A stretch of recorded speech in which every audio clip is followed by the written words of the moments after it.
ვიცით რომ შვილთან დამშვიდობების შესაძლებლობა არ მოგეცათ არც თქვენ, არც ოჯახს, არც ბავშვს, რადგან ხვალ სავარაუდოდ ელოდებოდით მის დაკავებას. აი დღეს როგორც ვიცი, გზაში იყავით, ხო? რაღაცა გზაში იყავით, რომ ნიკამელია გენახათ თქვენი შვილი, რაღაც ამბობთ თავად რომ გამომშვიდობებისთვის გამზადებდათ იგი და უნდა გენახათ, რადგან ხვალ უკვე დაკავებას ელოდით. დღეს ამ დაკავებას რით იხსნით? დღეს მოვდიოდით ნიკასთან სახლში და რომ გამოვდიოდით უცბად ტელევიზორში ეკამიშვილზე გამოაცხადა რომ ნიკამელია დაიჭირა და ეს იყო ჩემთვის წარმოუდგენელი, იმიტომ რომ კი ვიყავით ჩვენ მომზადებული, ნიკა მოგვამზადა და არ განვიცდით ისე როგორც პირველი დაჭერის, მეორე დაჭერის დროს იყო, მაგრამ აი ეს მოულოდნელი და ასეთი რაღაცა რაც გააკეთეს ეს დაჭერა არ არის, ეს იყო გატაცება, ბანდიტური თავდასხმა იყო საქართველოს მოქალაქეზე, პოლიტიკოსზე, ისეთ ადგილას, სადაც არც ვიდეო თვალები არსებობდა, გადაკეთეს მოძრაობა, რომ ხალხს არ გადაეღო ეს მანქანებიდან ჩამოხსნეს ვიდეო თვალები და ჩიპები წაართვეს ცხოველებს. რა არის ეს, რა ქვეყანაში ცხოვრობს? რა საჭიროება იყო აი ასეთი ფორმით დაკავება, როდესაც ხვალ დანიშნული იყო სასამართლო და მაღალი ალბათობით პატიმრობა ისედაც იყო მოსალოდნელი. აი ეს არის გასაკვირი, ნიკას სიტყვის პატრონია და ამბობდა რომ მე არ მივალ სასამართლო პროცესზე, იმიტომ რომ რაც ზურას დაჭერის დროს ხალხს მოუწყვეს იქ და შეურაცხყოფა მიაყენეს, ამას მე ვერ ვაკადრებ ჩემ ხალხსო. დაველოდებიო და წამიყვანონო, ხომ არ იმალებოდა საზღვარგარეთ ხომ არ მიდიოდა არაფერი, რაც სულ წასულები არიან, როგორ არ აქვს პროფესიონალური მიდგომა საქმისადმი. ახალი მინისტრი დაინიშნა და რა გააკეთა, უფრო უარესი ვიდრე აკეთებდა გომელაური. სანამდე უნდა გაგრძელდეს ეს, არ ცხვენიათ ამას. ბატონო ანზორ, დაკავების, როგორც თქვენ ამბობთ, გატაცების დეტალები ხომ არ დაზუსტებულა, რამე ახალი ხომ არ გაგირკვევიათ? არა, ეხლა ახალი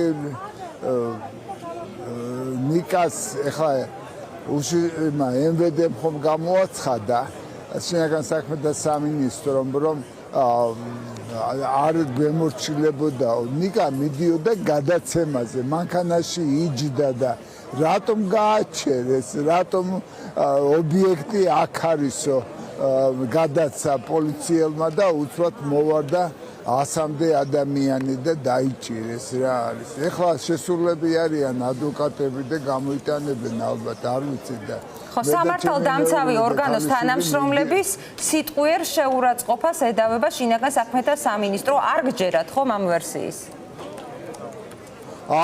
არ მჯერა, არა, იმიტომ რომ მანქანაში იჯდა. ხომ მართალია, ქუჩაში ხომ არ მიდიოდა არაფერი, რას აჩერებდნენ და რა ჩხრეკდნენ მანქანას. თვითონ გამოიწვიეს, თუ შეაგინა ნიკა, შეერგო დედის რძესავით, მაგათ ის შეგინება, ღირსნი არიან. ბატონო ანზორ, თქვენც არ დაგაკავოთ, ახლა სამმართველოსთან ახლოს ხართ. მადლობადი. ბატონო ანზორ, აი თქვენ ახსენეთ რომ ნიკამ შეგვამზადა ოჯახიო, ხო შეგვამზადა თქვენც, ალბათ ბავშვიც, როგორ ხდება ეს შემზადება? აი არ ვიცი, მე ძალიან რთულად წარმომიდგენია, შეიძლება ძალიან პირად კითხვას გისვამთ, მაგრამ აი ეს შემზადება შესაძლებელია მშობლის მხრიდან, ან ბავშვის მხრიდან, ნიკას მცირეწლოვანი ბავშვი ყავს? თუ შვილის გიყვარს, თუ შვილის გჯერა და შვილი რომ გეტყვის, რომ მე ასე უნდა მოვიქცე და თქვენ არ ინერვიულოთ, მე შვილს უნდა დაუჯერო აუცილებლად. და ვიცი რომ ნიკა კარგ საქმეს ემსახურება, სამშობლოს ემსახურება და ბანდიტი არა და ქურდი არ არის. ამიტომ შემზადება იმას ქვია რომ ჩვენ არ ნერვიულობდით, მე და ჩემი მეუღლე ერთმანეთს ვამხნევებდით აბსოლუტურად და ჩემი ტელეფონის ზარებით არ ჩერდება ხალხი მხარდაჭერას მიცხადებს ყველაფერი რა ვიცი და მე ერთადერთი ჩემ თავზე და მეუღლეზე არ განვიცდი როგორ ბავშვზე სანდროზე მე-11 წელშია ბიჭი და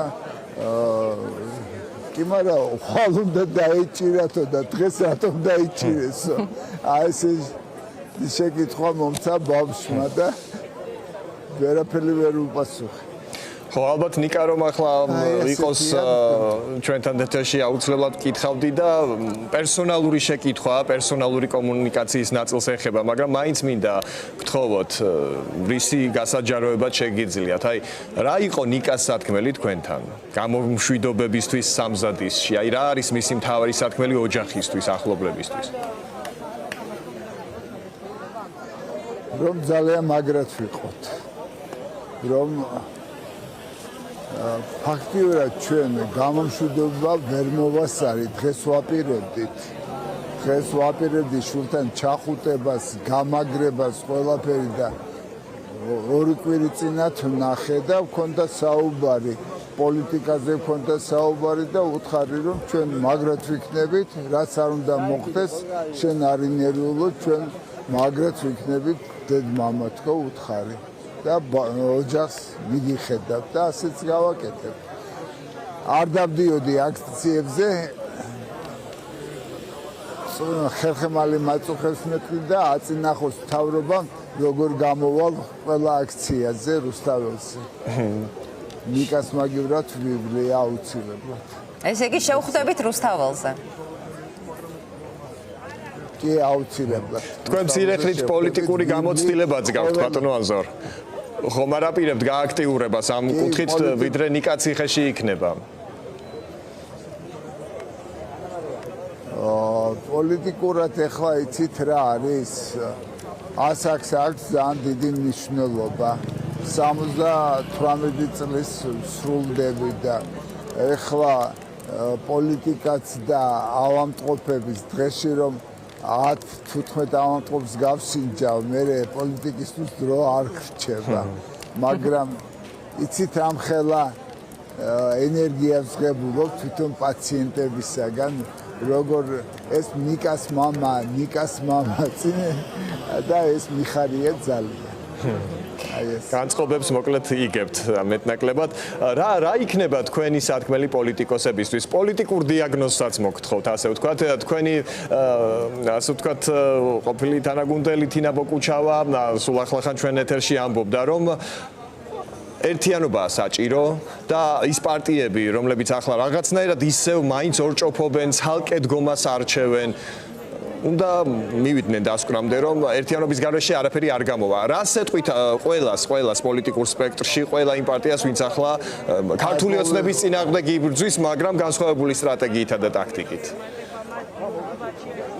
ძალა ერთობაშია და უნდა გამონახოთ საერთო ენა და შეეწინააღმდეგონ აი ამ კონცეფტს რა.